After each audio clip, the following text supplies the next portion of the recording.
नमः. श्री सरस्वत्यै नमः. श्री मातृपितृभ्यां नमः. श्री कुलदेवताभ्यो नमो नमः.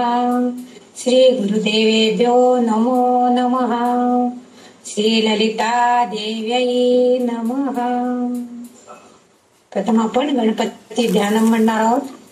शिवतनय वरिष्ठम सर्व कल्याण मूर्ती परशुकमल हस्ते शोभितं मोदकेन अरुण कुसुम मालं व्यालबद्धोदरैच मम हृदय निवासं श्री गणेशं नमामि. श्री गणेशं नमामि. त्या विघ्नात्याला प्रथम प्रार्थना केलेली आहे. आता या जगदंबा मातेला सुद्धा एक प्रार्थना मी करणार आहे की हे सगळं योग्य प्रकारे तुमच्या पुढे मांडण्याची शक्ती तिने मला द्यावी. माते तुझ्या चरणी आश्रय देसी आम्हा तेणेची नित्य घडो तुष्टी घडे प्रकामा लागो तुझ्या भजनी हे मनसाच नित्य याहून अन्य जगदंब न कांक्षी चित्त सर्वस्व तूच अमुचे जगदंब माते आम्ही तुझे प्रिय शिशूच तुझे नाते वाटो कसाही गुणहीन सदा जनामी तू माय एक करिसी मम जनामी तू माय एक करिसी मम जनामी. अशा या जगदंब मातेला आपण प्रार्थना केलेली आहे. आतापर्यंत आपण 40 श्लोकांपर्यंत आलेलो आहोत. आता ह्या 40व्या म्हणजे 40 श्लोकापर्यंत बघताना आपण कुंडलिनी जागृतीचे 22 नाम तिची जी आहेत कुंडलिनी जागृत होण्यासाठी म्हणून त्या नामांचा पण आपण अभ्यास केलाय.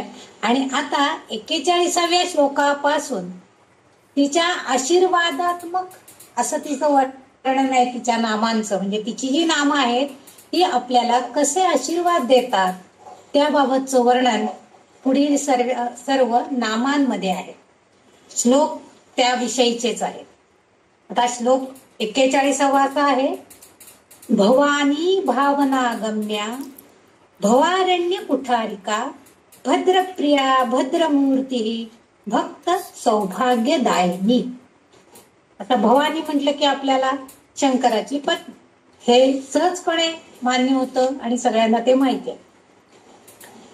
भवारण्य असा एक शब्द तिथे आलेला आहे. भवारण्य म्हणजे हे भव आणि अरण्य म्हणजे हे संसार रूपी अरण्य. आणि कुठारिका असा शब्द आहे. कुठारिकाचा अर्थ आहे कुऱ्हाड. आणि भद्र म्हणजे चांगले कल्याणकारी करणारी. भद्रमूर्ती म्हणजे मांगल्याची मूर्ती. अशी ही सगळी त्या शब्दांचे अर्थ आहेत. आता इथपासून 112वं नाम सुरू होतं म्हणजे भवानी.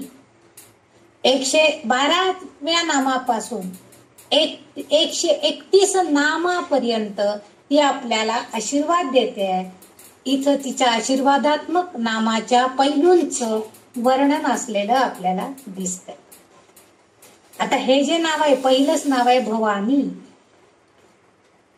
भव म्हणजे शिवशंकर आणि अना म्हणजे जीवनाला भिडणारी अशी ती म्हणून भवानी असा अर्थ तिथं आलेला आहे. मागील एका श्लोकामध्ये आपण बघितलं होतं की तिने मन्मथ म्हणजे तिचाच पुत्र आहे प्रेमस्वरूप असलेला तर त्याला जीवनदान दिलं होतं म्हणूनही तिला भवानी असं म्हणतात. म्हणजे ती मुक्ती देणारी आहे. तिने त्या मन्मथाचं पुनरुत्थापन केलेलं होतं त्याला पुनर्जन्म दिलेला होता आपल्या पतीकडनं तो मारला गेलेला असताना, आणि म्हणून तिला इथं मुक्ती देणारी म्हणून भवानी असंही संबोधलं जातं. भवानी त्वम. आता इथं भवानी त्वम म्हणजे काय, तर हे भवानी देवी तू माझ्यावर कृपा दृष्टी ठेव. त्वम तू, म्हणजे तिला आपण प्रार्थना करतोय की हे भवानी देवी तू माझ्यावर कृपा दृष्टी ठेव आणि भगवंताशी एकरूप होण्याची आणि त्याच्यातच लीन होण्याची, त्याच्या सानिध्यात राहण्याची शक्ती ही भवानी माता आपल्याला देईल, असं ह्या नामाचा अभिप्राय आपल्याला दिसतो. म्हणजे या नामामध्ये, भवानी या नामामध्ये असं अभिप्रेत आहे की ती आपल्याला भगवंताशी एकरूप व्हायला मदत करणार आहे, आशीर्वाद देणार आहे. तिच्या पायांशी आपण लीन होण्यासाठी ती आपल्याला कृपा प्रसाद देणार आहे. तिच्या सानिध्यात राहण्याची आपल्याला शक्ती देणार आहे. अशी ही भवानी माता आहे आणि ती आपल्यावरती कृपा करणार, असं ह्या भवानी नामाचं आहे. दुसरं नाम असं आहे भावना गम्या.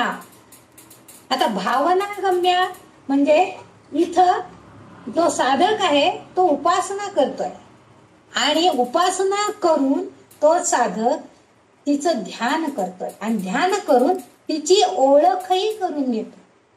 मग भावना गम्य ध्यान दोन प्रकारचं असतं. एक असतं मंत्र उच्चारण करून सतत मनानं मंत्र उच्चारण करायचं आणि तिला प्रसन्न करून घ्यायचं. दुसरं ध्यान अर्थ असा आहे, दुसरं ध्यान कोणत्या प्रकारचं असतं, तर त्या मंत्राचा अर्थ समजून घेऊन मग मनन करून मग नामोच्चारण करायचं किंवा मंत्रोच्चारण करायचं.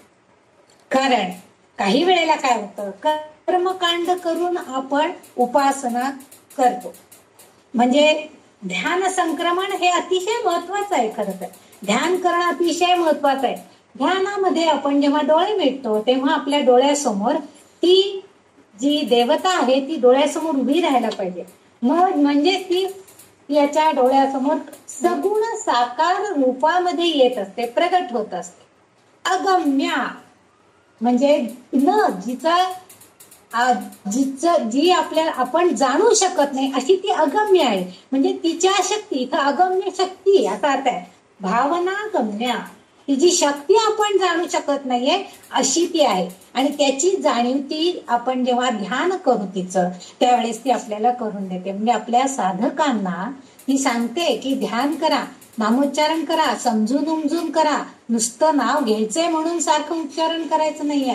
समजून नामोच्चारण केलं तर ती आपल्या साधकासमोर, आपल्या भक्तांसमोर सगुण साकार रूपामध्ये प्रगट होणार आहे आणि त्याच वेळेस तिच्या शक्तीची जाणीव आपल्याला अगम्य आहे, ती माहिती नाही आपल्याला कशी आहे, पण ती त्याची जाणीव करून देते आपल्या शक्तीची आपल्या भक्तांवर कृपा करून. पुढचं जे नाव आहे भवारण्य म्हणजे आपलं संसार चक्र आणि कुठारिका म्हणजे कुऱ्हाड. आता इथं संसार म्हणजे काय, तर आपण जेव्हा संसारात पडतो, संसार म्हणजे लग्न झाल्यावरच संसार सुरू होता असा अर्थ नाहीये. जन्माला आला की माणूस या संसार चक्रामध्ये अडकला जातो, भवसागरामध्ये अडकला जातोय. मग जसं जसं मोठं लहान मुलं असतं तेव्हा त्याला फक्त आपली आई माहित असते, जसं मोठं होईल तसं तसं त्याला एक एक गोष्टी कळू लागतात. म्हणजे त्याच्या इच्छा आसक्ती वाढू लागतात. मोठा व्हायला लागला की त्याला असं वाटत असतं की मला इतके चांगले % मार्क मिळायला पाहिजे, मला हे शिकायचंय, मला इतकं मोठं व्हायचंय. म्हणजे आसक्ती, प्रेम, इच्छा हे सगळं त्याचं वाढत जातं आणि हे सगळं हे येतच म्हणजे ह्या सगळ्या वासना आहेत, ह्या भवपाशात आहे. हे सगळं तो साधक त्याच्यामध्ये गुंतून जातो, त्याचं बंधन त्याच्या भोवती निर्माण होतं. आणि म्हणून इथं या भवसागराची तुलना त्यांनी जंगलाशी केली. अरण्य, भव अरण्य जंगलाशी केलेली आहे. म्हणजे जंगलात जसं अनेक झाडं असतात, जर एखाद्याला समजा ते जंगल नष्ट करायचं असेल, साफ करायचं असेल तर सगळ्या झाडांवरती त्याला कुऱ्हाड चालवावी लागते. सगळी झाडं जेव्हा तोडून टाकली जातील तेव्हाच ते जंगल साफ होणार आहे. परंतु केवळ कुऱ्हाड मारली म्हणून सगळी झाडं नष्ट होतीलच असं नाहीये. कारण बुंधा राहिला तर पुन्हा पाऊस आला की पुन्हा त्याला पालवी फुटणार, पुन्हा झाडं निर्माण होणार.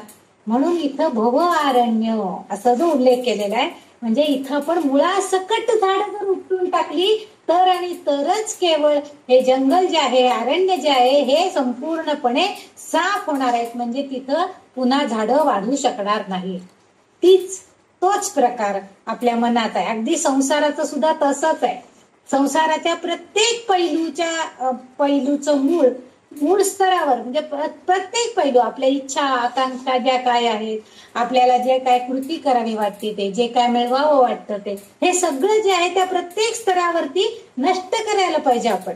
म्हणजे काम, क्रोध, लोभ, मोह हे जे षड्रिपू दिलेले आहे, हे सगळे आपल्याला नष्ट करायचे. हे सगळं नष्ट केलं तर तोपर्यंत आपण जर केलं नाही तर त्या बंधपाशामध्ये आपण पुन्हा अडकलो जातो. म्हणून तिच्या भक्तीची कुऱ्हाड चालवायची आहे आणि तिचा आशीर्वाद घ्यायचा. इथं असा अर्थाभिप्रेत आहे की तिच्या भक्तीची कुऱ्हाड प्रत्येक साधकाच्या, प्रत्येक भक्ताच्या मनावरती कृपा करणार आहे आणि मगच केवळ तो या भवपाशातून दूर होणार आहे.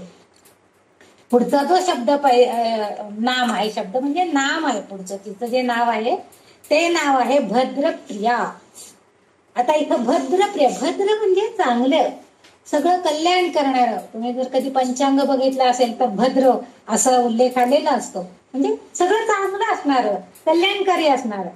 अर्थात तिला चांगली कृती आणि कल्याणप्रद वागणूक नक्कीच आवडणार आहे. कारण ती जगदंबा अशी आहे की आपल्या भक्तांना ती वाईट वागूच देणार नाही आधी अगोदर.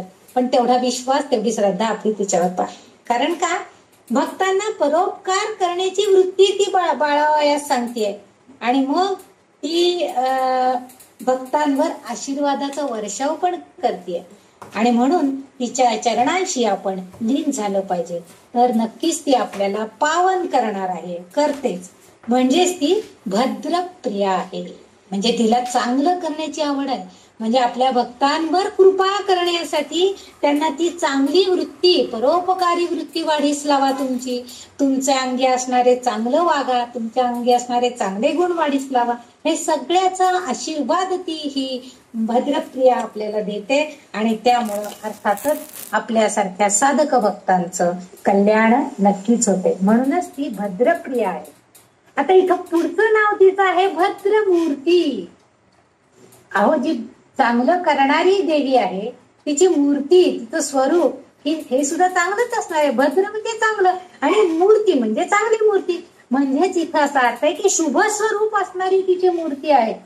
म्हणजे तिचं स्वरूप जर आपण पाहिलं, तिला जर बघितलं तर ते नक्कीच आपल्याला कल्याणकारी वाटणार आहे. ते शुभ आहे.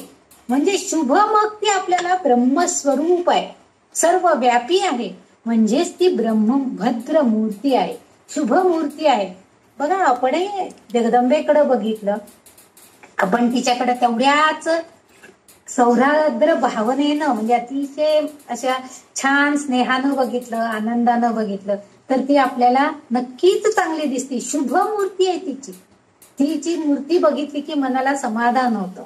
स्वतः ती कल्याणदायी आहे आणि त्यामुळं तिला इतरांनी सगळं कल्याणकारी करावं, चांगलं करावं असंच आवडतं. आणि मग ती स्वतः मंगल्याची मूर्त स्वरूप आहे. अशी ही श्रीदेवी आपल्या भक्तांना भक्त सौभाग्यदायी सुद्धा आहे बरं का. नुसतं भद्रमूर्ती जशी आहे, तिची मूर्ती तर स्वरूप आहे, ब्रह्मस्वरूप आहे. इतकी सुंदर मूर्ती आहे, कल्याणकारी मूर्ती आहे आणि पुढं ती सौभाग्यदायिनी आहे. ती सगळी समृद्धी आपल्या भक्तांना प्रदान करते. पद्मपुराण या ग्रंथामध्ये सौभाग्यदायी म्हणजे सौभाग्य देणाऱ्या, समृद्धी देणाऱ्या 8 गोष्टी सांगितल्या आहेत. त्यामध्ये ऊस, पिंपळाचं झाड, अंकुरलेले जिरे, धने, गाईचं दूध, पिवळ्या रंगाचं फूल, मीठ, पारिजात, अशा 8 गोष्टी शुभ संकेत देणारे आहेत, शुभ समृद्धी देणारे आहेत. आणि हे सगळं देण्याची ताकद फक्त आणि फक्त या भद्रमूर्तीमध्ये आहे, या श्रीदेवीमध्ये आहे. ती आपल्याला हे सगळं मिळवून देते. आता या 8 गोष्टींकडे जर आपण थोडासा एक दृष्टिक्षेप टाकला तर ऊस म्हणजे काय, गोडवा आहे. पिंपळाचं झाड आहे, त्याच्या झाडाखाली जर बसलं, त्याच्या पानांची सळसळ ऐकून त्याच्यामध्ये असणाऱ्या ब्रह्मदेवतेचे जे वास आहे तोही आपल्यावरती कृपा करतो. अंकुरलेले जिरे, अंकुर कुठल्याही धान्याचे अंकुर म्हणजे नवसृजन सृष्टी निर्माण होण्याचे. पारिजातक फुल म्हणजे बघा, पारिजातकाची फुलं तोडण्यासाठी फारसं काही करावं लागत नाही, ती आपोआप खाली गळून पडतात. म्हणजे आपल्या मनामध्ये जर पारिजातकाचं जर झाड आपल्याकडे असेल तर आपल्याला तसं आपल्या मनामधले वाईट विचार सुद्धा आपोआप गळून पडायला पाहिजेत. आणि पारिजातकाचा सुगंध जसा सगळीकडे पसरतो तसं आपल्या जीवनामध्ये सुद्धा सगळं कल्याणकारी कल्याणप्रद असं व्हायला पाहिजे. सगळ्या आनंदाचा सुगंध पसरायला पाहिजे. अशा तरी गाईचं दूध जे आपल्याला माहितीच आहे की गाईच्या दुधाला फारच प्रेयस जे चांगली गोष्ट आहे. गाईचं दूध आपण वापरतो, गाईचं तूप, ह्या सगळ्या चांगल्या गोष्टी ज्या आहेत ह्या शुभ संकेत देणाऱ्या आहेत. बघा आपल्याला जेव्हा पूजा अर्चा करतात त्यावेळेस त्यांनी सांगतात गाईचं दूध आणा, गाईचं तूप आणा. कारण का तर त्यामध्ये एक शुभ तत्व आहे, चांगलं तत्व आहे की जेणेकरून आपलं सगळं कल्याणकारी होणार आहे.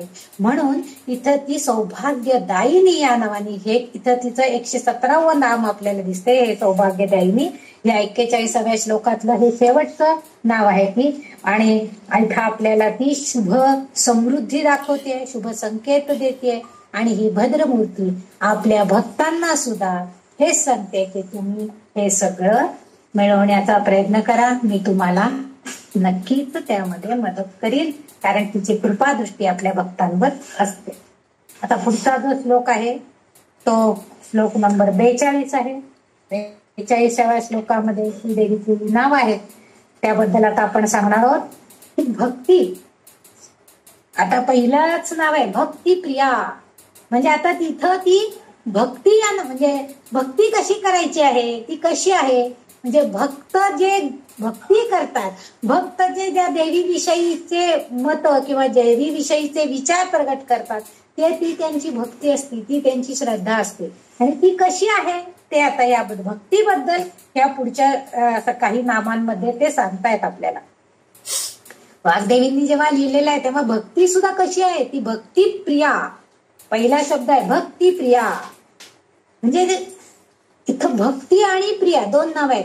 भक्त जो ज्या देवीची आराधना करतो ती आहे भक्ती, आणि प्रिया अशी भक्ती करणारी जी साधक आहेत, जे भक्त आहेत ते तिला प्रिय आहेत, असाही अर्थ इथं घेता येतो. म्हणजे कारण तिलाही स्वतःला कशी आहे भक्तीची आवड आहे.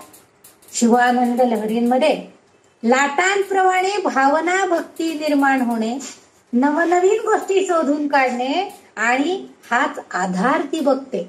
म्हणजे बघा लाटा जशा एका नंतर एक प्रत्येक लाट नवीन असते, पुढे गेली की ती दुसऱ्या लाटेमध्ये मिसळून जाते. तसं आपण सुद्धा त्या देवीच्या नामामध्ये सतत आणि सतत लाटांवर लाटा नामावर नाम आपण घेतलं गेलं पाहिजे. आपली भक्ती वृद्धिंगत व्हायला पाहिजे, नवनवीन गोष्टी आपल्याला तिच्यातल्या कळायला पाहिजे. बेल जशी झाडाचा आधार घेते, नदी जशी सागराला मिळते, तसं आपलं मन या शिवाच्या चरणकमलाचा शोध घेत जायला पाहिजे. त्यालाच भक्ती असे म्हणतात. असं या शिवानंद लहरीमध्ये शिवाचं वर्णन करताना सांगितले. म्हणजे शिवभक्त कसे असतात की बेल जशी झाडाच्या आधाराने जाते, नदी सागराला मिळते, आणि आपलं मन सुद्धा त्या शिवाच्या चरणावरती, त्या चरण कमलावरती इतकं लीन व्हायला पाहिजे की तिथंच आपण त्याचे अतिशय प्रिय भक्त झालेलो आहोत असं आपल्याला वाटायला पाहिजे. इथं आणखीन एक गोष्ट आहे, आपण सत्व रज आणि तम या गुणांच्या इच्छेच्या पलीकडे जाऊन भक्ती करायला पाहिजे. म्हणजे सत्वगुण, रजोगुण, तमोगुण हे आपण सगळं गीता शिकताना शिकलेलो आहोत. आणि तिला भक्ती करणारा साधक जो आहे, इथं ती ललिता देवी आपल्याला सांगते की भक्ती करणारा जो साधक आहे तो तिला प्रिय आहे. पण कोणता, तर ह्या तीनही जे गुण आहेत या इच्छेच्या पलीकडे, सत्वरजतम या गुणांच्या इच्छेच्या पलीकडे जाऊन जो भक्ती करतो तो मार्ग त्या देवीला मान्य आहे, आणि तरच आपल्याला तिच्यापर्यंत पोहोचता येतं. म्हणजे जर आपला रजोगुण वाढीस लागला, तमोगुण वाढीस लागला, तर आपल्याकडनं काही गैरकृत्य केली जात. पण सत्वगुण वाढीस लागला तर मात्र आपण तिच्यापर्यंत सहज पोहोचू शकतो. तेथे असा अर्थाभिप्रेत आहे. म्हणजे खरा भक्त जर असेल तर त्याला कोणताही अडथळा येतच नाही. तिचा साक्षात्कार होण्यात म्हणजे होतो, त्याला साक्षात्कार होण्यामध्ये कोणताही अडथळा येत नाही. म्हणजे ती त्या भक्तावरती प्रसन्न होते. आणि ते भक्त म्हणजे कोणते भक्त आहेत की ते तिची मनाने पूजा करतात, तिला आपल्या अंतःकरणात शोधण्याचा प्रयत्न करतात. म्हणूनच मानस पूजेला जास्त महत्व. मनानं पूजा केली पाहिजे. नुसतं आपलं देव जपात अंगणात काढायचे, धुवायचे, पुसायचे, हळदी कुंकू लावायचं, परत वर ठेवायचे, फुलं घालायची, दिवा वळायचा, झालं, नैवेद्य दाखवला, झालं पूजा. अशी पूजा नाही. तर मनानं मी माझ्या जगदंबेला खाली उतरवून घेतलेलं आहे. तिला बघा मी हातामध्ये करतलामध्ये घेतलेलं आहे. आता तिला मी छानपैकी स्नान घालते, आधी उष्णोदक घालते, आधी तिला छानपैकी पंचामृत स्नान घालते. हे सगळं मनानं व्हायला पाहिजे. अशी जेव्हा आपण तिच्या अंतःकरणापासून तिचा शोध घेण्याचा प्रयत्न करू, अशी भक्ती प्रिया तिला मान्य. म्हणजे अशी भक्ती जे करतात, अशी भक्ती करणारे साधक तिला मान्य आहेत. म्हणून तिला तिथं भक्तिप्रिया असं नाव दिले गेलेलं आहे. तिचं नाम भक्तिप्रिया म्हणून पडलेलं आहे. आता दुसरं पुढचं नाव जे आहे ते भक्तिगम्या. आता गम्य म्हणजे गमक, जे भक्तीचा गमक ज्याला ज्याला कळलेला आहे. शुद्ध भक्ती म्हणजे काय मगाशी सांगितलं तसं हे तिलाही कळलंय की शुद्ध भक्ती करणारा माझा भक्त कोण आहे.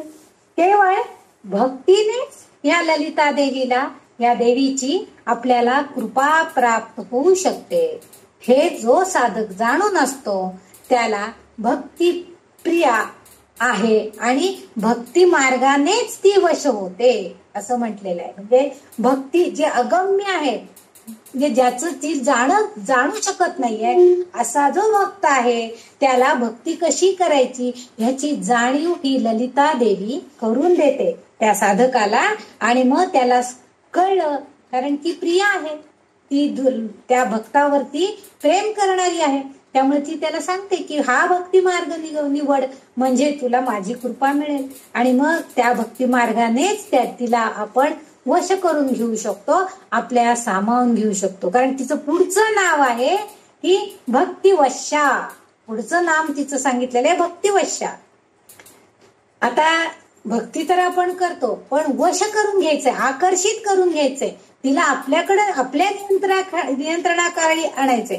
वश करणे म्हणजे आकर्षण आहे किंवा नियंत्रण ठेवणे असा अर्थ आहे. ललिता अंबेची स्तुतीमध्ये हे वर्णन केलेलं आहे. म्हणजे वश होणे, अधीन होणे, हे सगळं ज्याची खरी भक्ती आहे, ज्याचं खरं प्रामाणिक प्रेम आहे, त्याच साधकाला ललितांबिका प्रसन्न होते आणि प्रामाणिक भक्तीची तिला जाणीव होते. आणि मगच ती त्या आपल्या भक्ताला आशीर्वाद द्यायला तयार होते. अशी ही भक्तिवश्य आहे. म्हणजे त्या भक्तीनं तो साधक तिला आपल्या बाजूला आकर्षित करून घेतो, अशी ती भक्तिवश्य आहे. म्हणून तिचं तिथं नाव भक्तिवश्य असं पडलेलं आहे. भयापहा 121 नंबरचं नाम आहे. आता भयापहा, आता इथं भयापहा म्हणजे तिची भय वाटतंय असा अर्थ नाहीये, तर श्रीदेवी त्या साधकाची, त्या भक्ताची भीती घालवते.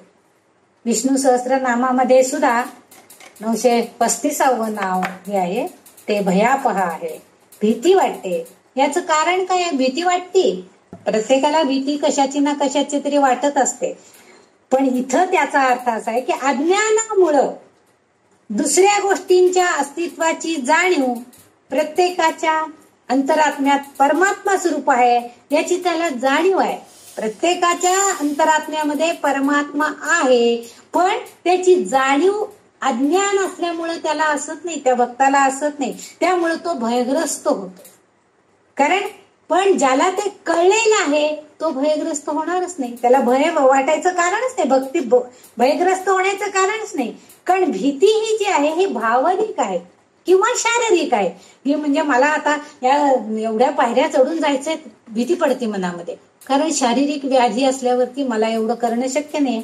मानसिक म्हणजे बापरे, आता मला आज तर माझ्या अंगात अजिबात शक्ती नाही, इतके गारठा सुटलाय, मी स्वेटर पण आणला नाहीये, मग मानसिक थंडी वाजायला लागते आपल्याला. हे जे आहे हे मानसिक आणि शारीरिक दोन्हीही आहे. या गोष्टींमुळे आपल्याला भीती उत्पन्न होते. पण त्याच वेळेला आपण जर तो साधक स्वतःला, आपण एक दैवी आत्मा आहोत, आपण काहीही केलं तरी ही शक्ती आपल्या भोवती आहे, दैवी शक्ती या ललितांबिकेची, आणि ती आपल्या भोवती आहे, तिची ऊर्जा आहे आपल्या भोवती. आपल्याला काही होणार नाही. आपण 4 पावलं चालून गेलो की आपल्याला आपोआप थंडी वाजायची कमी होईल आणि मनातली भीती पण नाहीशी होईल. हे सगळं हिच्यामुळं आहे. आपली भीती ती घालवतीये. कारण आपण बघा, एवढ्या पायऱ्या चढायचं म्हटल्यावर आधी भीतीचं दडपण आपल्या मनावरती येतं, परंतु एक 4 पायऱ्या चढून गेलं, तिचं नाव आपल्या मुखातून यायला लागलं की तिचीच दैवी ऊर्जा आपल्या भोवती, कारण ती दैवी ऊर्जा आपल्या मनातील वाईट विचार काढून टाकण्याचं काम करते. वाईट कृत्य आपल्याला करू देत नाही. म्हणजे जाऊ दे बाई, दमले, आता इथंच बसते, असं करायला ती आपल्याला प्रवृत्त करत नाही.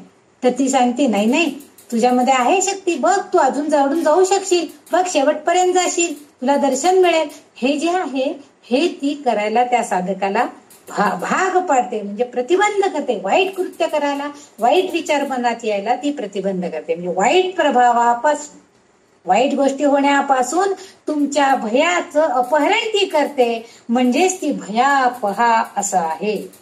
ललिता देवी येते आणि साधकाला निर्भय बनवते. आता दुसऱ्या चरणामध्ये, हे पहिल्या चरणामधले हे 4 नावं आपण बघितली.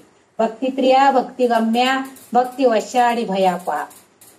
हे 40व्या श्लोकातल्या दुसऱ्या चरणामध्ये शांभवी शारदाराध्या, शर्वाणी शर्मदायिनी अशी 4 नावं आहेत. आता दुसऱ्या चरणामध्ये असं वर्णन आहे की शांभवी, पहिलं नाव आहे शांभवी, अर्थात शंभूची पत्नी, शंकराची, शिवशंकरांची पत्नी. विष्णू सहस्त्रनामात हे सुद्धा नाव आलेलं आहे.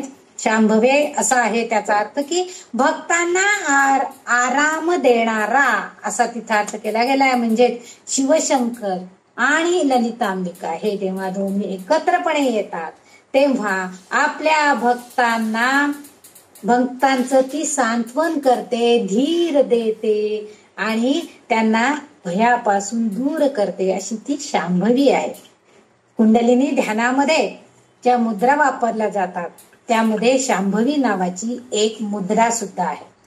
शिव आणि शक्ती पती पत्नी या स्वरूपामध्ये आहे. त्यामुळं शिवाबरोबर ही ललिता देवी असली म्हणजे शिवाचा एक भाग म्हणूनच ती राहते.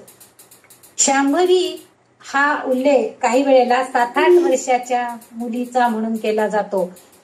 हा उल्लेख देवी भागवतामध्ये सुद्धा आलेला आहे. शांभवी असं तिचं नाव आहे. म्हणजे 7-8 वर्षाची मुलगी असेपर्यंत कन्यापूजन वगैरे केली जातं. आपण जेव्हा कुमारिकांना बोलवतो तेव्हा 7-8 वर्षाची मुलगी असेल तिथपर्यंतच बोलवतो.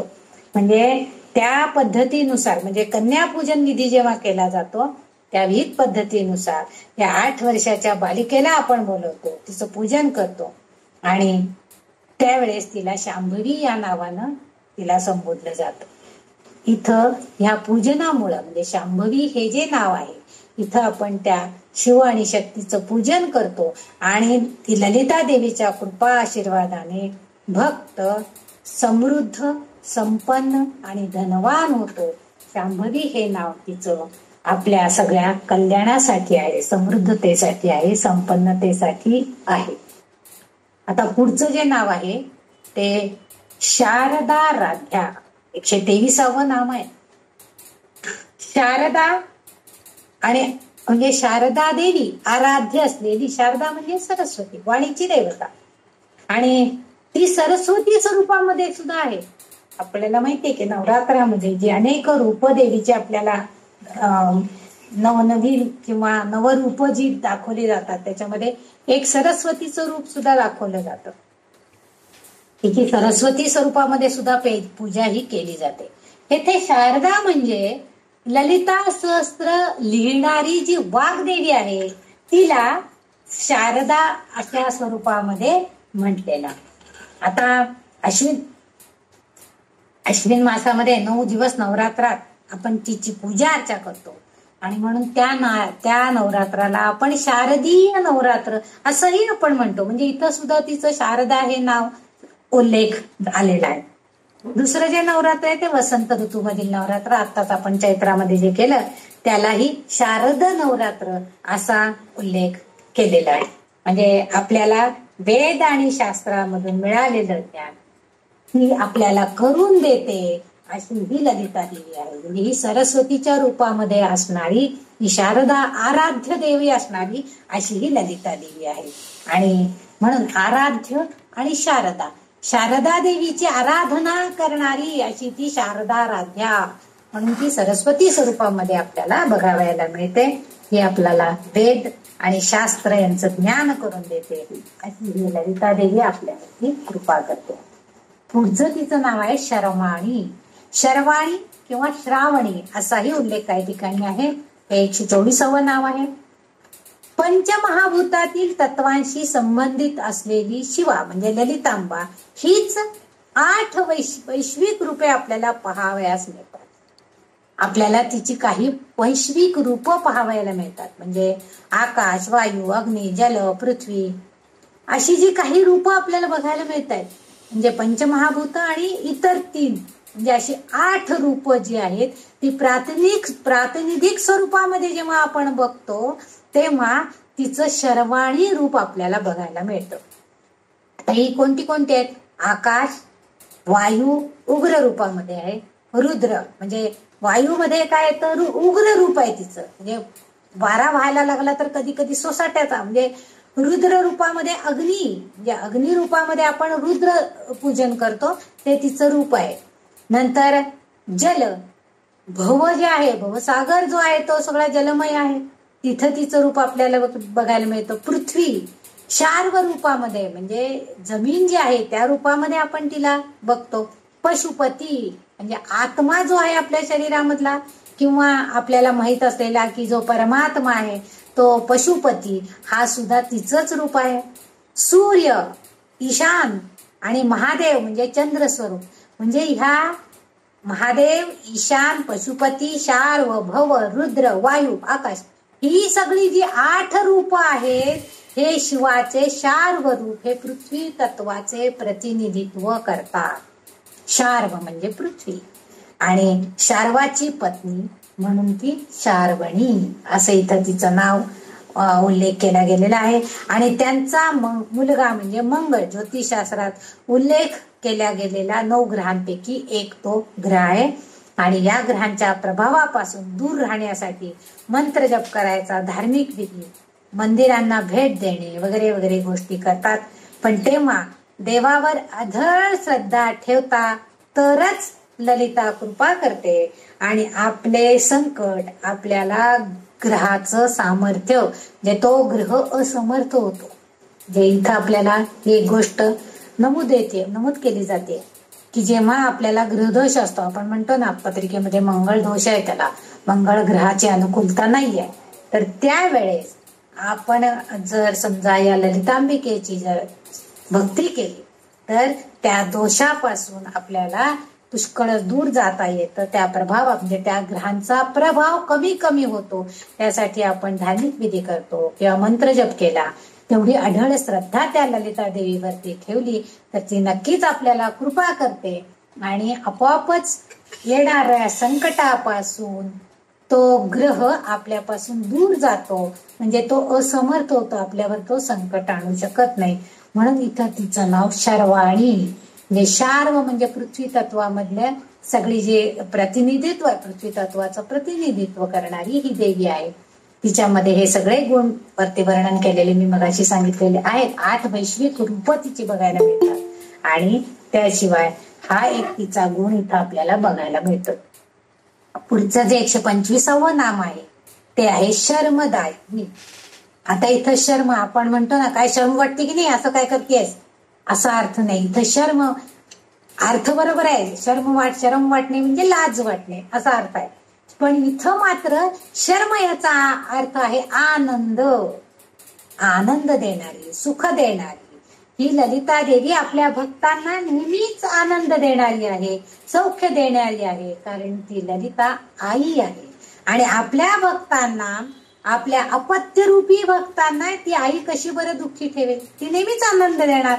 कारण त्या भक्तांचं सुख कशात आहे हे ती जाणतीये आणि त्यामुळं त्या सगळ्यांना सुखी करण्याचं ती आपलं स्वतःचं कर्तव्य समजते आणि तीच तिची कार्यपद्धती ती अवलंबते आणि आपल्यावरती कृपा दृष्टी ठेवते. म्हणून इथं शर्मदायिनी, आपल्या सगळ्या भक्तांना सौख्य देणारी अशी ही ललिता देवी आहे, आनंद देणारी अशी ही शर्मदायिनी. आता इथं 42वा श्लोक आपला संपलेला आहे.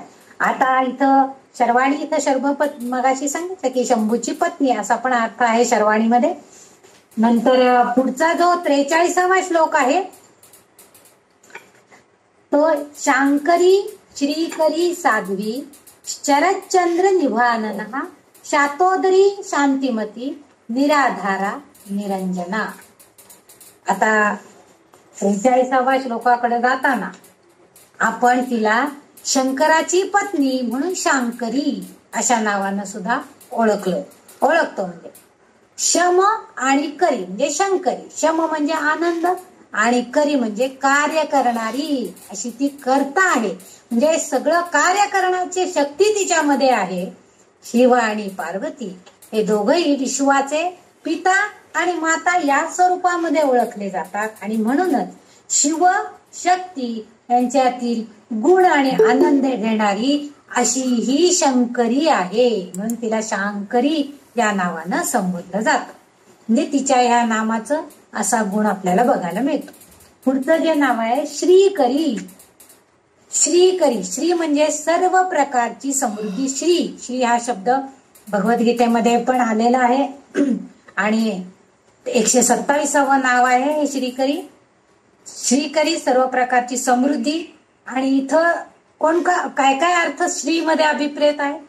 तर अर्थ म्हणजे पैसा, संपत्ती, आनंद, सौंदर्य, आकर्षण, शुभ असा देखील अर्थ याच्यामध्ये अभिप्रेत आहे. म्हणजे ही श्रीकरी देवी जी आहे ती स्वतः या सर्व गुणांनी युक्त आहे, मूर्तिमंत स्वरूप आहे. म्हणजे तिच्याकडे हे सर्व गुण आहे. श्रीकरी आहे, सगळं चांगलं करणारी ती आहे, शुभ करणारी आहे आणि हे तिचं रूप जे आहे ती आपल्या भक्तांवर सुद्धा हे सगळं त्यांना देण्याचा प्रदान करण्याचा प्रयत्न करते आणि म्हणून तिला श्रीकरी या नावानं इथं ओळखलं जातं. ती त्या भक्तांना वैभव देती आहे. ती पतिव्रता आहे. म्हणजे पतिव्रते म्हणजे पत्नी स्त्रियांना पातिव्रत्य कसं सांभाळायचं हेही या श्रीकरी या नावामध्ये बघायला आपल्याला मिळतं. पुढचं जे नाव आहे ते म्हणजे साध्वी. साध्वी, इथं साध्वी पण पतिव्रताच नाव आहे. ही पवित्र आहे. साध्वी म्हणजे आपण म्हणतात की त्या साध्वी, जैन लोकांमध्ये साध्वी ऋतंबरा वगैरे असे उल्लेख आलेले तुम्ही कधी काही वाचला असाल. त्यांच्या ज्या पत्रिका येतात बघा, काही काही त्यांचे जैन धर्मामध्ये त्यांचे भिक्षू होण्याचं जे काय आहे ना, म्हणजे त्यांच्याकडचे स्वामी थोडक्यात, तर ते जे होण्याचे ते साध्वी पवित्र लोक असतात. तर ती पवित्र आहे, साध्वी आहे. म्हणजे ललितांबा आणि शिव हे एकमेकांशी इतके घट्ट जोडलेले आहे की एकमेकांशिवाय ते त्यांचे कर्तव्य पारच पाडू शकत नाही. कारण त्यांच्याकडे प्रचंड संपत्ती आहे. त्याला आपण लक्ष्मीपती असं म्हणतो. म्हणजे इथं जे वरती श्री अर्थ आलेला आहे, लक्ष्मीचा पती श्री महाविष्णू आहे. हीच लक्ष्मी विष्णूच्या हृदयावर सुद्धा निवास करते आहे. आणि ललितांबा ही पवित्र आहे. ती सदैव शिवासोबत असते. तिने आपल्या शिवशंकराला पतिदेव मानला आहे आणि ती आपल्या पतीला ईश्वरच मानते. तो शंकरच बोध किंवा ज्ञान देतात आणि तो स्वतः ज्ञानाचा सागरच आहे. म्हणजे जरी लक्ष्मीपती आपण मोठी मानलेली असली विष्णूच्या पत्नीला, तरी सुद्धा इथं ही ललितांबे तिच्यापेक्षा सुद्धा मोठी साध्वी अशी तिचा उल्लेख केलेला आहे. आणि ती शिवशंकर एकत्रितपणे जेव्हा कार्य करतात तेव्हा त्यांचं कार्य निश्चितच मोठं आहे, तथा ज्ञानाचा सागर असणारे ते आहे.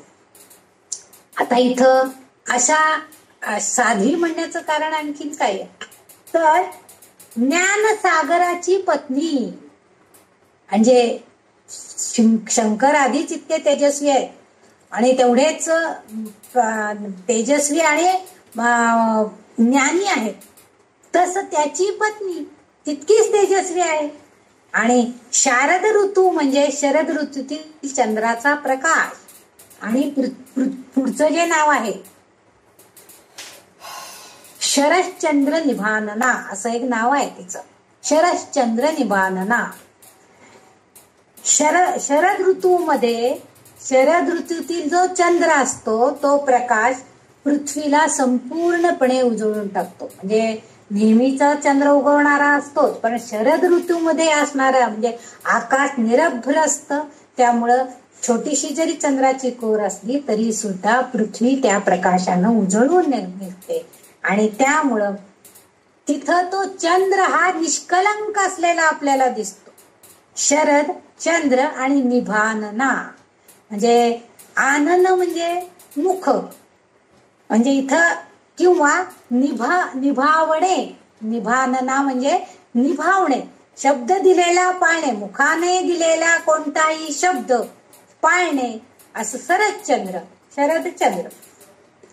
जे शारदातील चंद्र जो सगळ्या पृथ्वीला उजळून टाकण्याचं जसं काम करतो, तसं हे ललितांबेकीचे तेज आहे, ते तेज सगळ्या भक्तांना पापापासून मुक्त करतात, धन देतात, त्यांना वाचवतात, त्यांना सोडवतात, मुक्ती देतात. जो शब्द दिलेला असतो ते ती पाळते. आणि आपण म्हणूनच आपण सुद्धा काय करायचंय, आपण जर तिला वायदा दिला असेल, आपण जर त्या ललितांबिके पुढे समोर उभं राहून म्हटलं असेल की हे जगदंबिके, मी तुझं इतक्या वेळा हे ललिता सहस्रनाम वाचीन, किंवा मी तुझं कुंकुमार्चन करीन, मी अमुक करीन, असं जर तिला शब्द दिलेला असेल तर तो आपण भक्तांनी सुद्धा पाळला पाहिजे, तरच ती आपल्यावरती कृपा करते, भक्तांना मुक्ती देण्याचं काम करते. आणि म्हणून इथं त्यांनी असं म्हटलंय की 1 वर्ष त्याच्यामध्ये 6 ऋतू असतात. आपण म्हणतो की 1 वर्षाचे 6 भाग पडतात आणि प्रत्येक 2-2 महिन्याचा एक ऋतू असतो. म्हणजे ग्रीष्म, वर्षा, वसंत वगैरे असे आपण सगळे ऋतू आपल्याला माहिती आहे. तर तसं ही जी शरद ऋतूची चंद्राचे का बरं उपमा दिलेली आहे हिला, तर ते जे तेज आहे ती संपूर्णपणे पृथ्वीला उजळण्याचं कार्य करणार आहे. म्हणून शरदचंद्राची उपमा शरदचंद्र निभानना असं म्हटलेलं आहे. जे ती त्या आपण दिलेला शब्द पाळते आणि आपल्या भक्तांना सुद्धा आपल्या तेजानं उजळून टाकण्याचा प्रयत्न करते, कृपा करते. पण इथं आपण भक्त मात्र कसं पाहिजे, जसं बोलावं तसं करावं, नाहीतर बोलायचं एक आणि करायचं एक असं उपयोग नाही.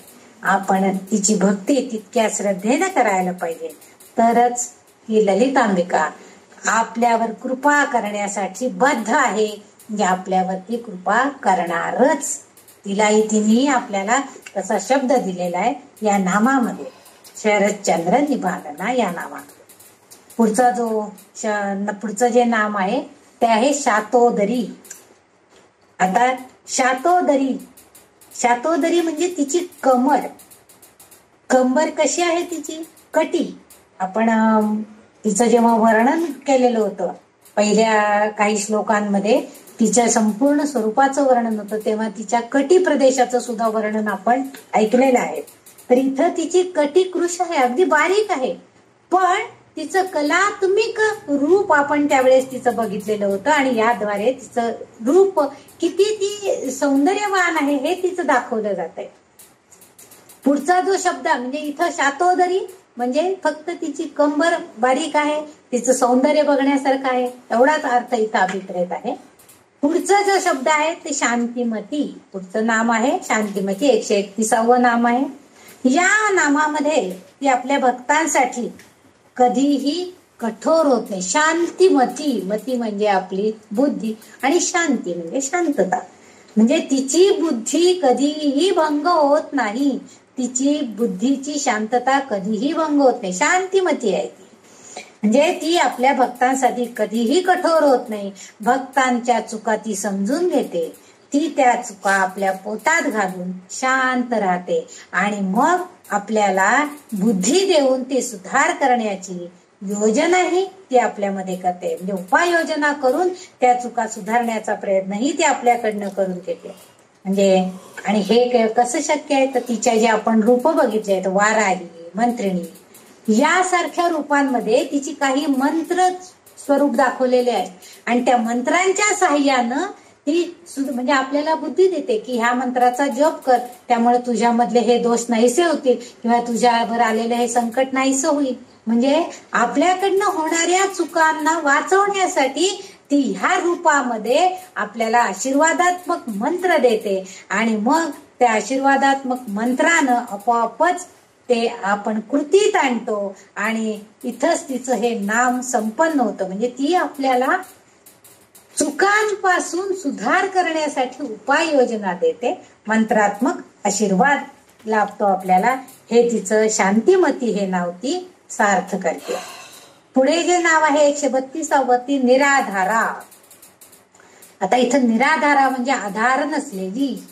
आता इथं आधार नसलेली म्हणजे आपण काय कुठं ती लटकते असा अर्थ नाहीये, तर कोणावरही अवलंबून नाहीये. ती स्वावलंबी आहे, स्वयंपूर्ण आहे, स्वतः सगळं कार्य करणारी आहे, स्वयंभू आहे.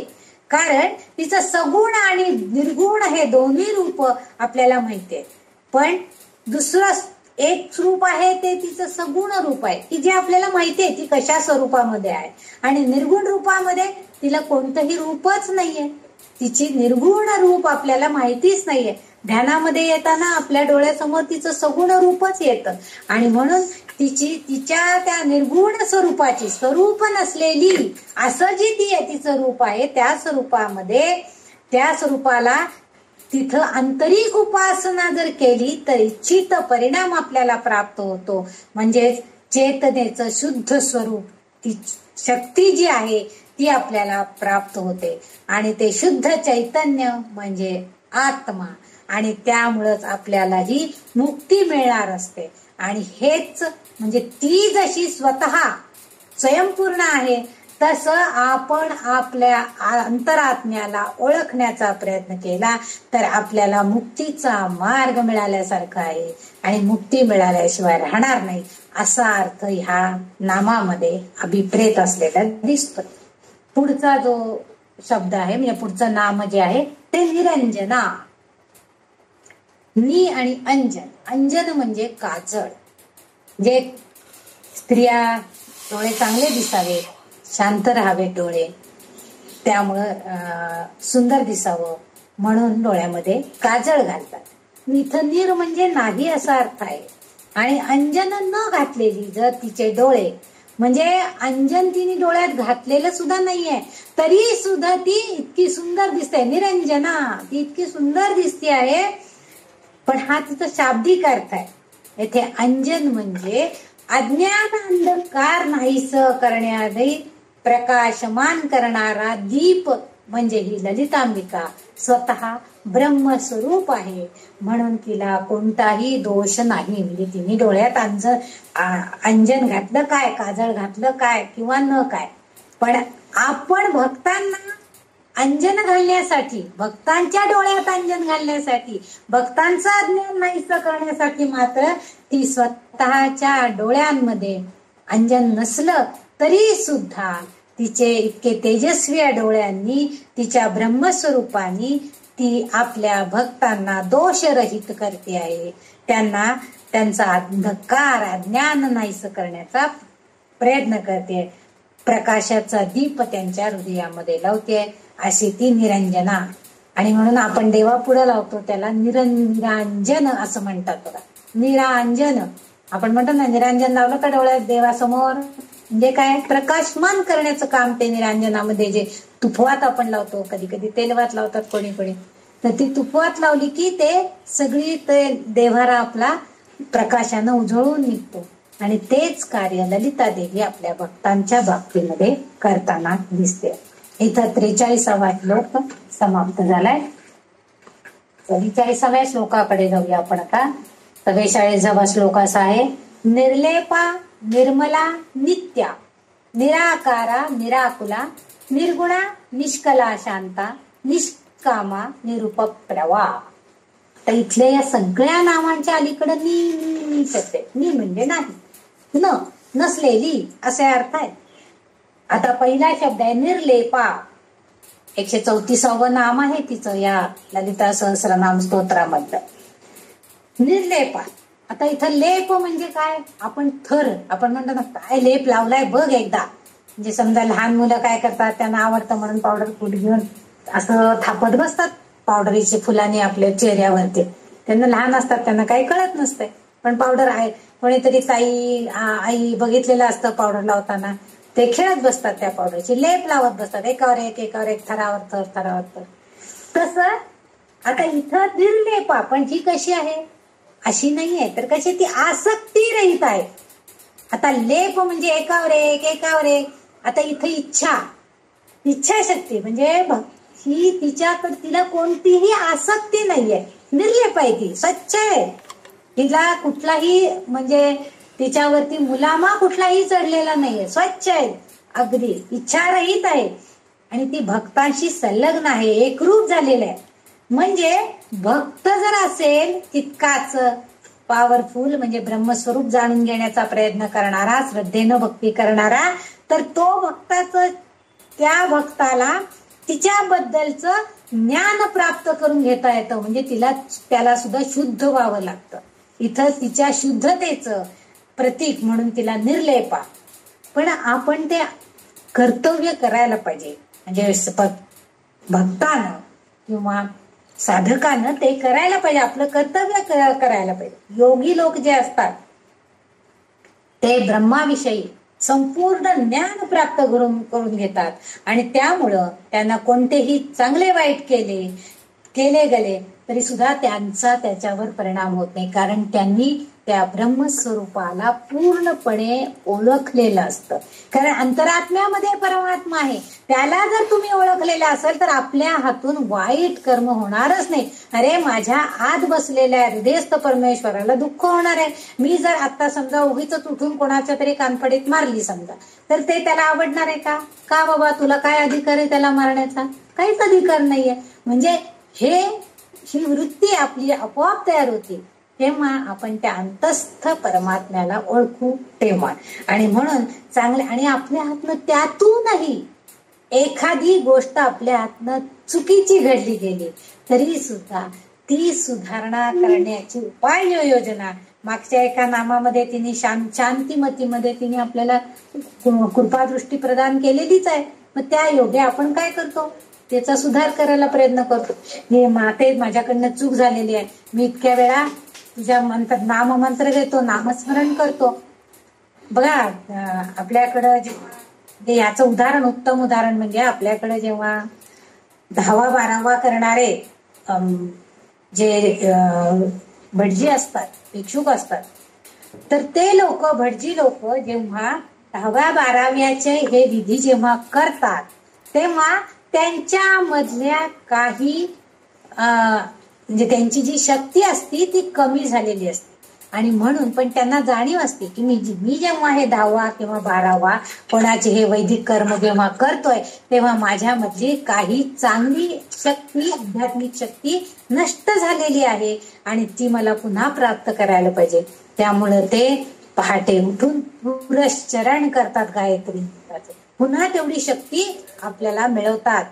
सगळ्या तुम्ही जर 10वा 12वा करणारे जे भटजी असतात तर किंवा ते काय करतात मग, नाहीतर त्यांच्या घरी जेवत खात नाही की जेणेकरून अशुद्धता आपल्या शरीरामध्ये येईल अशा गोष्टी करत नाहीत. म्हणजे ह्या सगळ्यापासून वाचण्यासाठी म्हणजे योगी लोक हे सगळं जाणतात आणि आपल्या भक्तांना सुद्धा हे सगळं करता येते. म्हणताना सगळ्या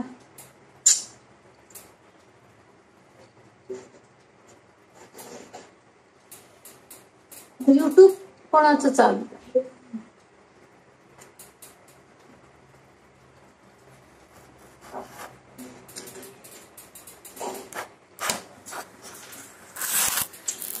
युट्यूब चालू झालंय आणि दोन लोकांनी ते जॉईन केलंय. संध्याताई जरा ते बंद करू शकाल का तुम्ही?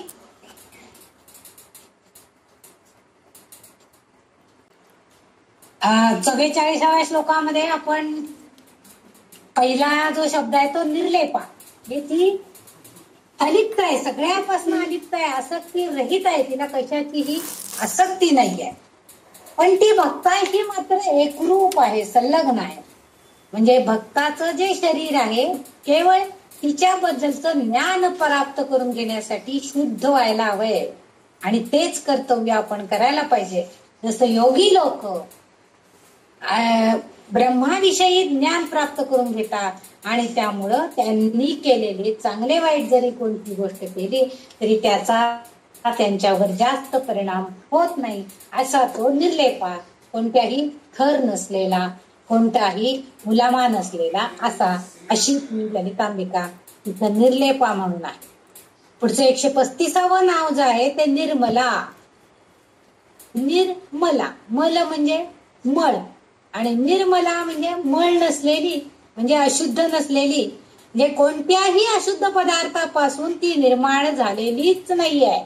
कोणत्याही अशुद्ध पदार्थापासून ती म्हणजे जो साधक आहे तो साधक त्या व्यक्तीला अनुभवजन्य अशी तिची मानसिक स्थिती होते. म्हणजे स्वतःच्या अशुद्धतेमुळं, म्हणजे त्याच्या स्वतःच्या मनामध्ये काही वाईट विचार, काही वाईट वासना, विकार ह्या सगळ्यामुळे तो अशुद्ध होतोय, अक्षम होतोय या करण्यासाठी असा अर्थ अभिप्रेत आहे. परंतु ही मात्र ललितांबिका कशी आहे? निर्मला आहे, निर्मळ आहे. हिला कोणताही कारण का तर निर्मळ ज्ञान, मुक्ती मिळवायची असेल तर फक्त आपल्याला बौद्धिक ज्ञान पुरेसं नसतं, तर आपल्याला आध्यात्मिक ज्ञानाची सुद्धा तितकीच गरज असते. म्हणून निर्मळ मलरहित शुद्ध ज्ञान आपल्याला प्राप्त करून घ्यायचंय आणि त्यासाठी केवळ आणि केवळ ललितांबिकेचं पूजन, तिची श्रद्धा, तिचं नामस्मरण, तिचं पूजन अर्चन करायला पाहिजे. इथं तिचं निर्मळा हे नाव सार्थ होतं, तरच ती आपल्याला शुद्ध ज्ञान प्राप्त करून देते. पुढचं जे नाव आहे 136वं नाम तिचं आहे ते जे आहे नित्या. आता इथं आपण म्हणतो नित्य नियमानं काही गोष्टी, नित्य नैमित्तिक उपासना वगैरे असं म्हणतो. नित्य रोज, नित्य नियमानं, नियमबद्ध, शाश्वत. आता इथं शाश्वत असं काय आहे तर ब्रह्माचं वर्णन जेव्हा आपण करतो तेव्हा स्वतः आपण काही अपरिवर्तनीय नाही आहोत. आपल्यात परिवर्तन घडायचं असेल तर काय करायला पाहिजे, काय व्हायला पाहिजे, तर आपल्याला सुद्धा त्या ब्रह्मस्वरूपाचं ज्ञान व्हायला पाहिजे. म्हणजे शाश्वत असं ब्रह्माचं वर्णन, त्या शक्तीची कल्पना आपल्याला व्हायला पाहिजे. आणि म्हणूनच इथं ही ललितांबिका सर्वव्यापी आहे. तिच्या शक्तीची कल्पना आपल्याला नाही, तिच्याकडे अचाट शक्ती आहे. म्हणूनच तिला नित्य म्हणून ओळखलं जातं. आता आणखीन एक गोष्ट आहे, मागच्या एका श्लोकामध्ये आपण बघितलेलं होतं की नित्या म्हणजे पंधरवड्यातील 15 देवता, म्हणजे 15 चंद्र दिवसांचे प्रतिनिधित्व करणाऱ्या ज्या देवता आहेत त्यांना सगळ्यांना नित्य देवता, नित्या असं म्हटलं जातं. त्या देवतांना नित्या देवता असं म्हटलं जातं.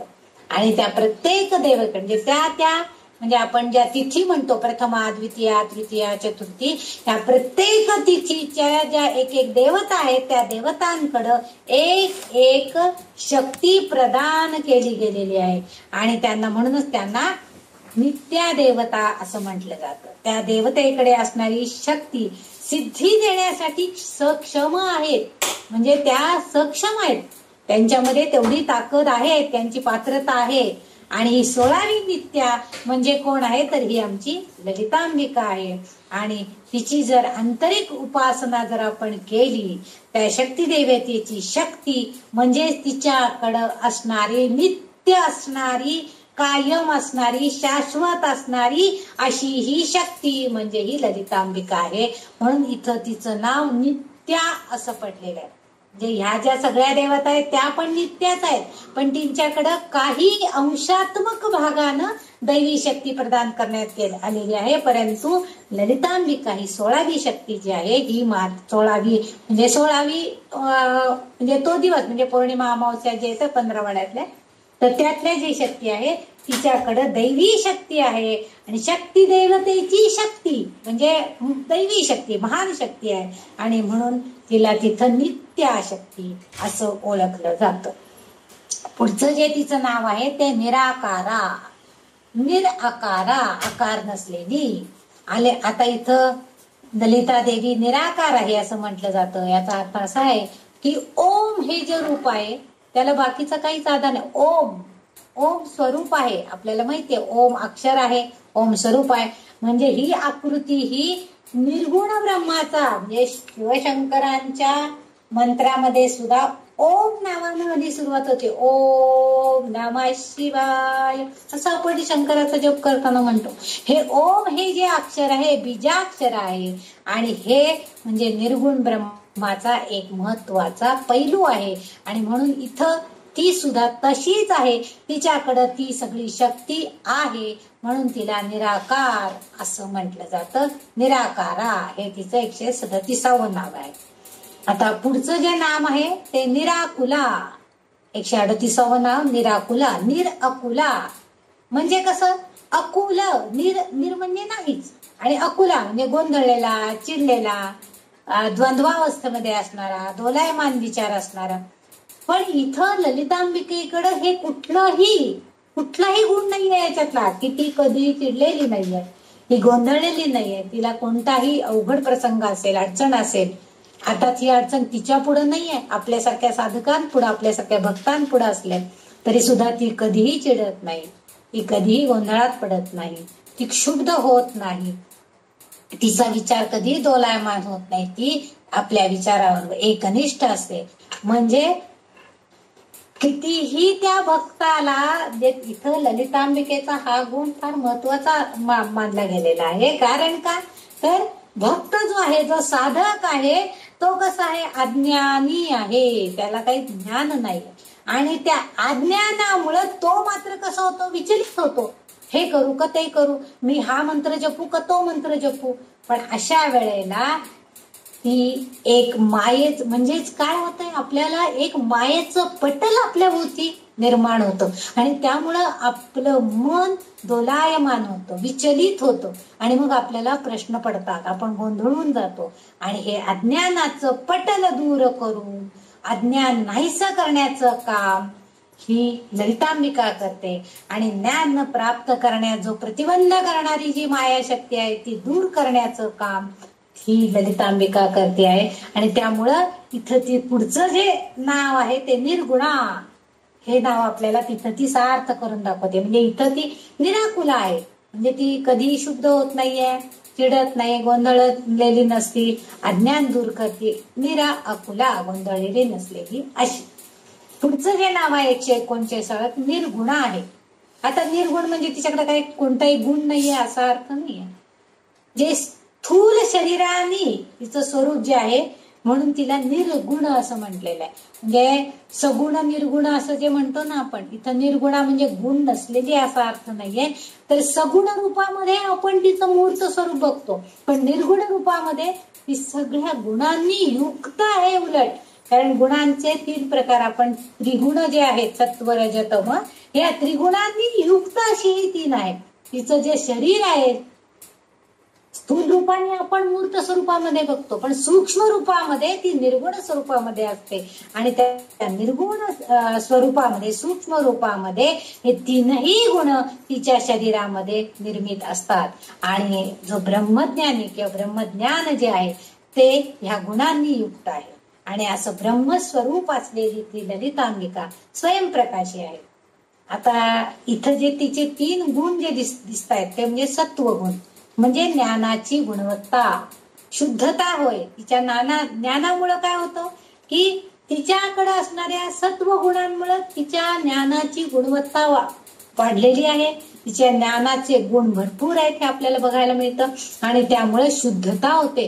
ते ज्ञान जर त्या भक्ताला मिळालं तर आपोआपच अज्ञान नाहीस होईल आणि तो भक्त शुद्ध होईल.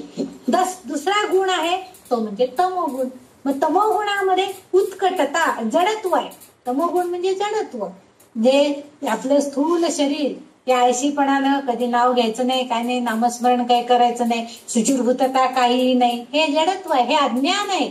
हे नाहीस करण्याचं काम सुद्धा तीच करणार आहे.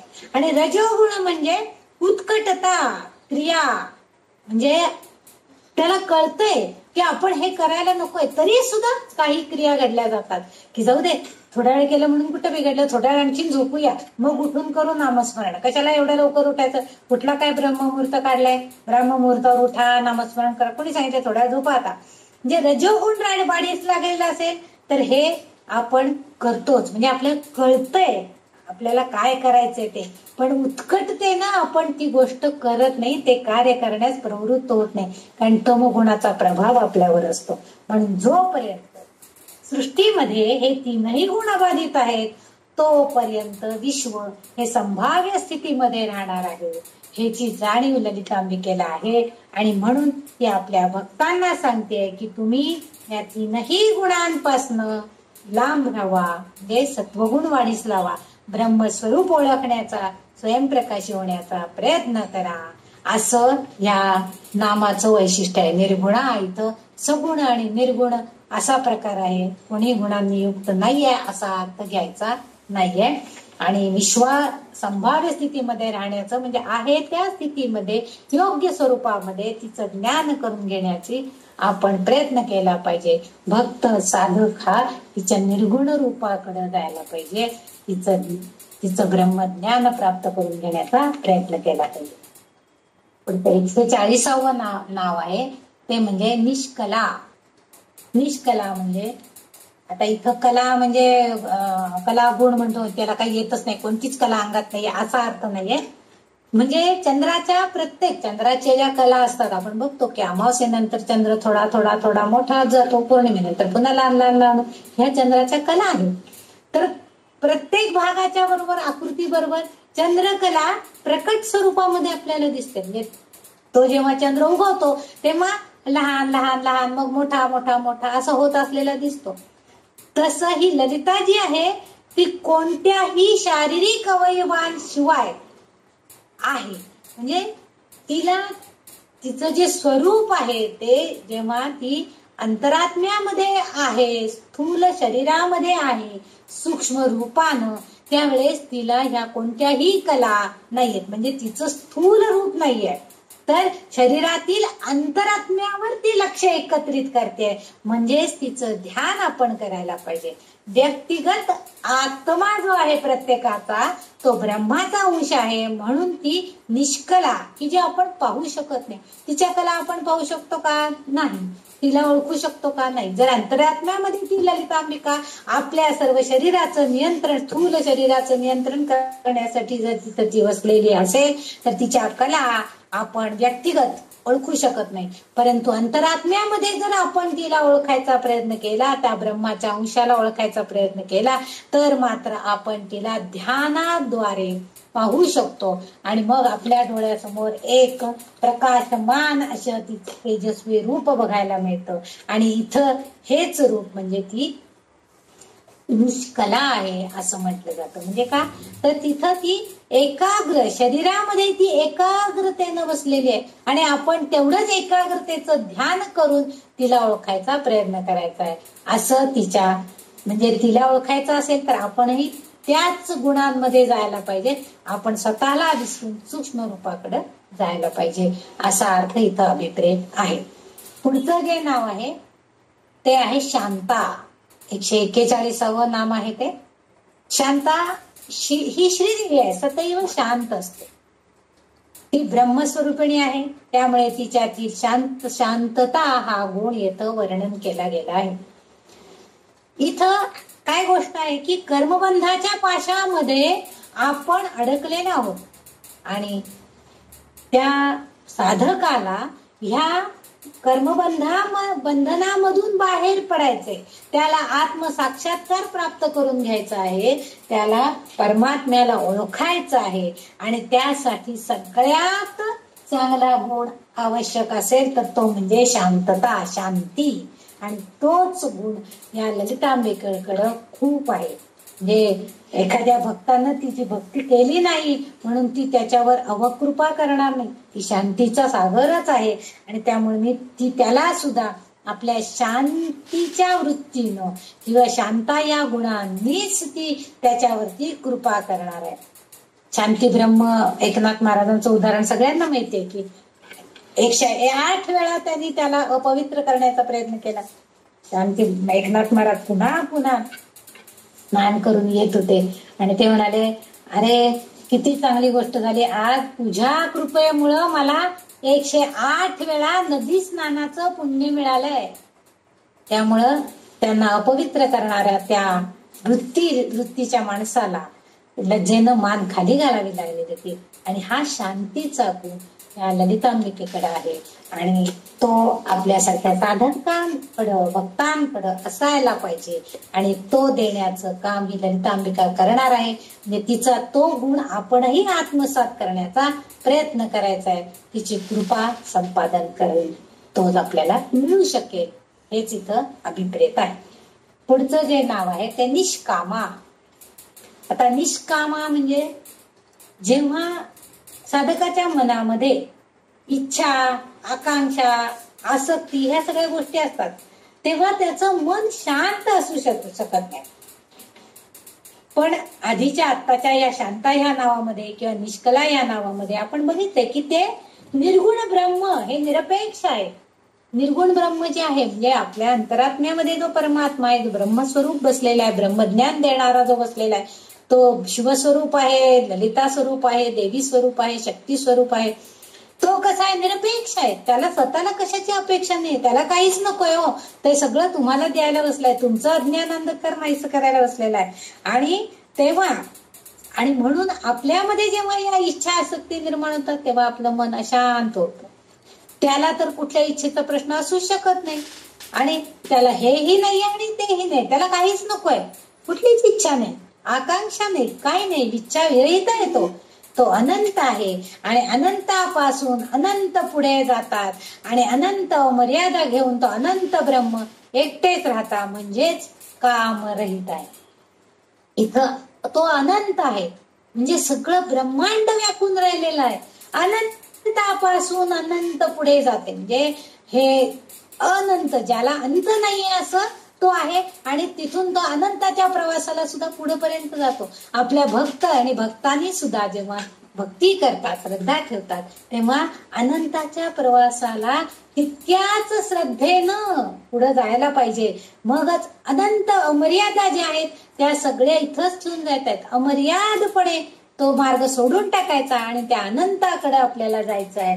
आणि अनंत ब्रह्म कसा आहे, तो एकटाच अनंत ब्रह्म आहे आणि त्या ब्रह्मस्वरूपिणी अशी जी ललितांबिका आहे ती तेच काम करते आहे. म्हणजे ती कामना रहित आहे म्हणून तिला निष्कामा, कामना नाहीये, इच्छा नाहीये, वासना नाहीये.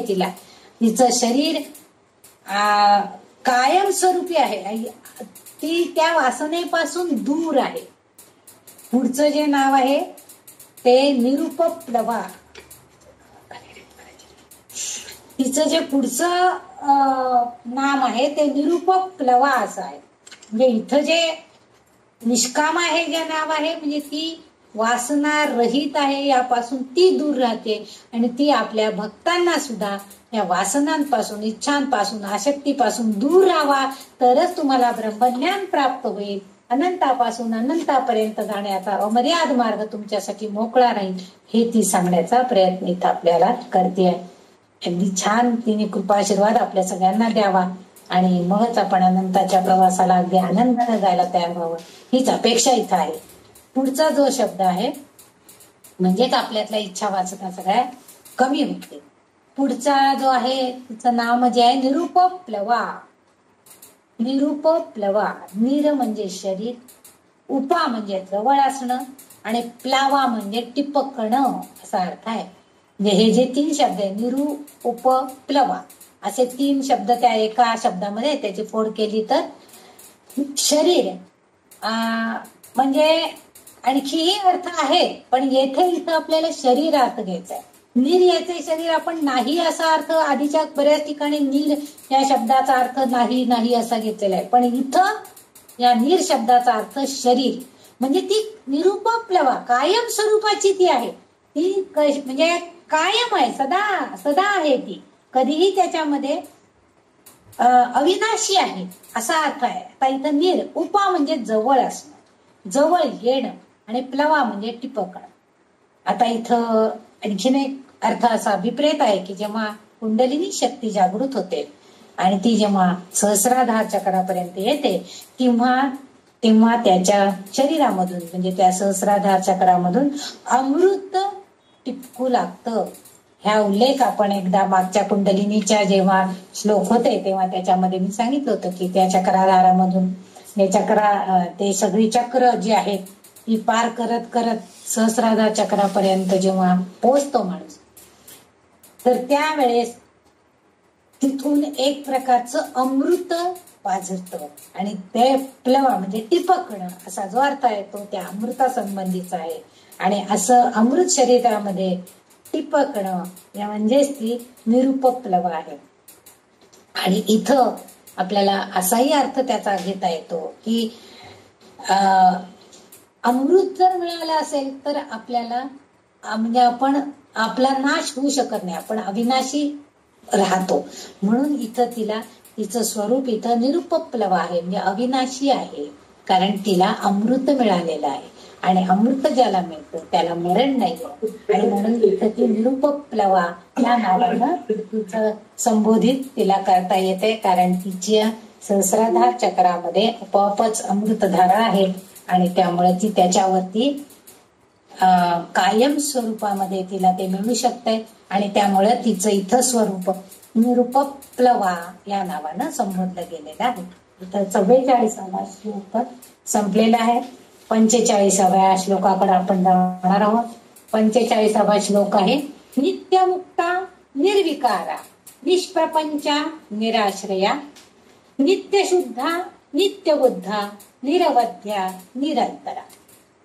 सगळीकडे निर्निर हा शब्द आलेलाच आहे. नित्यमुक्ता. आता आपण 145वं नाव बघतोय. नित्यमुक्त आहे म्हणजे शाश्वत ती नित्यमुक्त. नित्य म्हणजे शाश्वत, कायमची ती मुक्त आहे. म्हणजे तिच्याकडं एक ब्रह्मस्वरूपाचा गुण आहे आणि त्या ब्रह्माची ओळख तिच्याकडून होती. आपल्या ब्रह्मस्वरूपाची ओळख, त्या ब्रह्मज्ञानाची प्राप्ती आपल्याला ह्या ललितांबिकेकडून होणार आहे. आणि या बंधनातून जर आपल्याला मुक्त व्हायला हवं असेल, म्हणजे या संसार पाशामधून, या बंधनातून, तर आपल्याला त्या आत्मसाक्षात्काराची ओळख व्हायला हवी आहे. आणि म्हणून तेव्हा आपण काय करायला पाहिजे, तर ललितांबिकेची पूजन भजन केले पाहिजे. कारण ती नित्य नेहमीच बंधविरहित आहे, सदोदित मुक्त आहे आणि म्हणूनच ती मोक्ष रूपिणी सुद्धा आहे असं इथं म्हटलं जात आहे. म्हणजे नित्य मुक्त आहे, कायम ती, म्हणजे आपल्याला ती सदोदित मुक्तच आहे. परंतु आपल्या भक्ताला सुद्धा आपल्यासारखं मोक्ष प्रदान करण्याचं काम, त्याला सुद्धा ब्रह्मस्वरूपाची ओळख करून देण्याचं कार्य हिच्या भक्तीनं होतं. आणि हेच या तिच्या नावावरनं आपल्याला दिसून येते. म्हणून तिचं इथं नित्यमुक्ता असं नाव दिलेलं. निर्विकारा. आता विकार 146वं नाव आहे, 145वं नाव आहे. विकार म्हणजे बदल, विकार, निर्विकार म्हणजे विकार बदल, बारीक करावे. पण ब्रह्म बदलत नाही हो. ब्रह्म कसं आहे, ते निर्गुण आहे, त्याच्यामध्ये काहीही बदल कधीच होणार नाही. ती चेतना आहे आणि ती बंधनमुक्त आहे. म्हणजे विकार रहित होणं हाच गुण आपल्या भक्तांना प्रदान करण्याचं कार्य ही ललितांबिका करते आहे. म्हणून निर्गुण ब्रह्माविषयी, तिच्या स्वरूपाविषयी हे बोललं गेलेलं आहे. म्हणून तिला इथं निर्विकारा अशा नावानं संबोधलं जाते. विकार रहित होणं हेच इथं अपेक्षित आहे. आणि म्हणून तिच्या त्या नावावरनं तिने आपल्याला सुद्धा तीच शक्ती प्रदान करावी असं संबोधलं गेलेलं आहे. म्हणून तिचं इथं नाव निर्विकार आहे. पुढचं 146वं नाम जे आहे निष्प्रपंचा. आपण हा प्रपंच हा शब्द आपण बऱ्याच वेळेला वापरतो, म्हणून तर हा एवढा प्रपंच मांडलाय. आता कार्यक्रम करायचा आहे तर हे सगळं करायचं, एवढा प्रपंच कशासाठी मांडलाय? तर हे सगळं काय म्हणजे विस्तार, विकास करण्यासाठी, प्रकटीकरण करण्यासाठी. आता आपण कुठलीही गोष्ट करता म्हणून आपल्या जे संसार करणं आहे त्याला आपण प्रपंच असाही एक शब्द म्हणजे म्हटला जातो. प्रपंचामध्ये, प्रपंच रहित असे शब्द वापरले जातात. निष्प्रपंच आहे म्हणजे प्रपंच रहित आहे, म्हणजे तिचा विस्तारही होत नाही, विकासही होत नाही, प्रगटीकरण होत नाही असा अर्थ नाहीये. ती निर्गुण ब्रह्म आहे, तिला आकार नाही, उकार नाही, वासना रहित आहे, विकार तिच्यामध्ये कोणते नाहीत, अशी ती असल्यामुळं काय होतंय, ती निर्गुण ब्रह्मललिताई कोणत्याही विस्ताराशिवाय आहे, निष्प्रपंच आहे. कोणताही तिचा विकास होणार नाहीये. म्हणजे काय, तर ती आपला प्रपंच वाढवणार नाहीये, कारण तिच्यापासून कोणी दुसरं निर्माण होऊ शकणार नाहीये, म्हणून काहीही बदल तिच्यामध्ये घडणार नाहीये, म्हणून ती निष्प्रपंच आहे. म्हणजे तिचा विकास होणार नाहीये, म्हणून तिला इथं निष्प्रपंच म्हटलेलं आहे. कोणतंही प्रकटीकरण तिच्याकडून होणार नाही. ती जशी आहे ब्रह्मस्वरूपिणी आहे, तशीच्या तशीच आपल्या पुढं सगुण रूपामध्ये आणि निर्गुण ब्रह्मस्वरूपामध्ये आपल्या अंतरात्म्यामध्ये ती वास करून असणार आहे. म्हणून इथं तिला निष्प्रपंचा या नावानं ओळखलं जातं, संबोधलं जातं. पुढचं तिचं नाम आहे निराश्रया. 147व नाव आहे निराश्रया. नि म्हणजे नाही आणि आश्रया आपण म्हणतो ना, ते आमच्या आश्रयाला आले म्हणजे काय, तर आमच्यावरती ते आता अवलंबून आहेत. पण ही मात्र निराश्रय आहे, कोणावरही ती अवलंबून नाहीये. अवलंबून म्हणजे कोणाच्याही आधार, मागच्या याला ती कोणाच्याही आधाराशिवाय राहत होती, स्वयंपूर्ण होती. तसं इथं आधाराशिवाय आहे, अवलंबून नाही आहे कोणावरही. ब्रह्मस्वरूपिणी असल्यामुळं, शक्ती स्वरूप असल्यामुळं ती कशाचही, तिला कुणाच्याही आधाराची गरज नाहीये, कुणाच्याही आश्रयावर राहण्याची गरज नाहीये. उलट पक्षी सर्व काही तिच्यावरच अवलंबून आहे हो. म्हणजे जेथे आश्रय म्हणजे स्थूल शरीर जे आपल्या आत्म्याला आधार देतं, तेच म्हणजे जेव्हा आपलं स्थूल शरीर निष्प्राण होऊन जातं, तेव्हा आपोआपच तो आत्मा बाहेर पडतो. म्हणजे त्याला आकार नाहीये, पण ते कोणाच्या आधाराने राहिले, तो स्थूल शरीराच्या आधाराने राहिलेला आहे. म्हणून इथं तिला निराश्रया, ती अवलंबून नाहीये कोणावर, ती कशाही स्वरूप, शक्ती स्वरूप आहे. तिचं स्वरूप आपल्याला जाणताच येत नाहीये आणि त्यामुळं ती स्थूल शरीरामध्ये आत्म्यालाच आधार देते. स्थूल शरीरामध्ये ती जेव्हा राहते तेव्हा त्या आत्म्याला आधार देते, आणि जेव्हा ते स्थूल शरीर निघून जातं तेव्हा ती अगोदर, आत्मा आधीच निघून जातो आणि ब्रह्म, आणि म्हणून आत्म्याला ती आधार देते. म्हणून ब्रह्म आणि आत्मा भिन्न आहेत. म्हणजे ब्रह्मस्वरूप जे आपल्या शरीराचं स्थूल देह जो आहे तो वेगळा आहे आणि आत्मा हा वेगळा आहे. आत्मा कसा आहे, आतापर्यंत नुसतं आपण सगळेजण म्हणतो परमात्मा आहे, परमात्मा स्वरूप आहे, ब्रह्मस्वरूप, पण तो कसा आहे याचं वर्णन आजपर्यंत तरी कुणालाही कधीही जमलेलं नाही. आपण आपल्या काल्पनिकतेनुसार त्याला रंगरूपाकार देत असतो, परंतु या स्थूल शरीरामध्ये तो आत्मा, परमात्मा वास करून आहे आणि तोच आपल्या देहाला आधार देतोय. पण जेव्हा त्याला वाटतं की नाही आता मला दुसरं शरीर धारण केला पाहिजे, त्यावेळेस तो आपोआप ह्या शरीरातून निघून जातो, म्हणजेच माणूस निष्प्राण होतो असा इथं अर्थ अभिप्रेत आहे. म्हणून ती निराश्रय आहे, कोणावरही अवलंबून नाही, ती शक्ती स्वरूप आहे असा अर्थ आहे. नित्य शुद्धा, पुढचा जो शब्द आहे तो नित्य शुद्ध आहे. दुसऱ्या चरणामध्ये पहिलाच तिचं नाम आहे नित्य शुद्ध. 148व नाम आहे विष्णू ललिता सहस्रनाम स्तोत्रामधलं. ही श्रीदेवी नित्य शुद्ध आहे. म्हणजे अशुद्धता जी आहे ती कशी आहे, स्थूल शरीराशी संबंधित आहे. म्हणजे शुद्धतेचं मूर्त स्वरूप जे काय असेल तर तो म्हणजे आपल्या शरीरामध्ये असणारा आत्मा, तो शुद्ध आहे.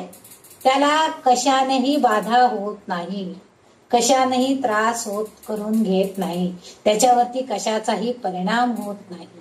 परंतु हे जे स्थूल शरीर आहे त्याच्यावरती मात्र लगेच परिणाम होतो. जरा आपण खूप वाऱ्यावरती जाऊन आलो की लगेच सर्दीवरती नाक व्हायला लागते, किंवा कुठंतरी व्हायरल काहीतरी झालं की लगेच ताप येतो, डोकं दुखतं. म्हणजे आपलं जे स्थूल शरीर आहे ते बाधित होतं, म्हणजे अशुद्ध होऊ शकतं. परंतु मूर्त स्वरूप जे आहे आत्म्याचं, त्याला कशाचीही बाधा नाही, ते नित्य शुद्ध आहे. कारण त्याच्यामध्ये कुठलाही बदल घडूनच येत नाही, ते बदलांच्या अधीन असत नाही. म्हणजे आपण वस्तू बदलली तरी अशुद्धता होते. आता बघा, लोणी कढवलं तर त्याचं स्वरूप बदललं, थोडं जास्त कढलं गेलं तर त्या तुपाला सुद्धा वास येतो. म्हणून टाकू बाई, ते तुपाला फारच वास यायला लागलाय, फारच अशुद्ध, म्हणजे फारच वास येतो, फारच वास येतो. म्हणजे काय झालं, अशुद्धता आली, म्हणजे काहीतरी वेगळं निर्माण झाले, म्हणजे बदल झालेला आहे. म्हणजे वस्तू प्रकार जर बदलला तर त्याच्यामध्ये काहीतरी अशुद्धता निर्माण होते. तसं आत्म्याचं नाहीये. आत्मा हा आहे तसाच आहे, कारण त्याला बदल काहीही नाही, तो आहे तसाच असणार आहे. आणि तेच स्वरूप या ललितांबिकेचं आहे.